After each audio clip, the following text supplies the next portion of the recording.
Hello दोस्तों, welcome to my channel. मेरी कहानी को एंड तक सुने। ऐसी कहानी कभी नहीं सुनी होगी और कहानी अच्छी लगेगी तो वीडियो को लाइक और सब्सक्राइब जरूर कर देना और नेक्स्ट वीडियो चाहिए हो कमेंट भी कर देना। तो चलिए कहानी शुरू करते हैं। यह कहानी है राघव की, जो एक छोटे से गांव में रहता था। वह बहुत ही जिज्ञासु स्वभाव का था और उसे हर रहस्य जानने की इच्छा होती थी। एक दिन गांव के बाहर एक सुनसान हवेली के बारे में उसे पता चल। लोग कहते थे कि उस हवेली में एक भूतनी का साया है, जो रात होते ही वहां रहने वालों को परेशान करने लगती है। कोई भी उस हवेली के पास नहीं जाता था। राघव ने ठान लिया कि वह उस हवेली में जाकर देखेगा कि असल में क्या हो रहा है। उसकी जिद के आगे उसके दोस्तों ने भी उसका साथ देने का फैसला किए। रात का समय चुना गया और तय हुआ कि रात के ठीक 12 बजे वे सभी हवेली के अंदर जाएंगे।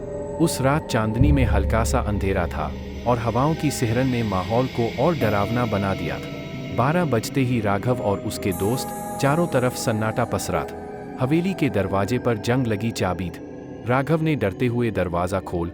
जैसे ही वे अंदर गए, वहाँ का माहौल ठंडा और अजीब था।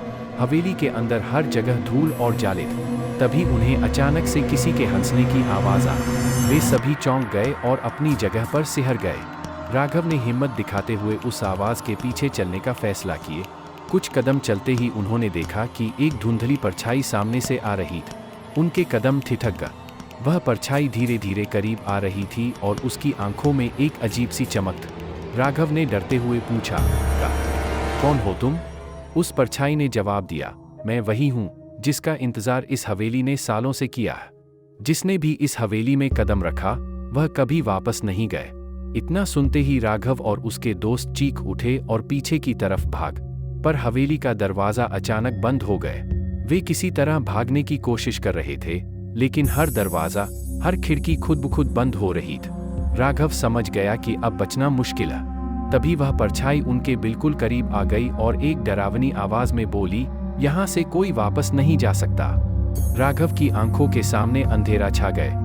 अगले दिन गांव वालों को हवेली के बाहर उनके कुछ कपड़े और जूते मिले, लेकिन राघव और उसके दोस्तों का कभी कोई पता नहीं चल। उस दिन से वह हवेली और भी डरावनी हो गई और वहां कोई भी जाने की हिम्मत नहीं कर।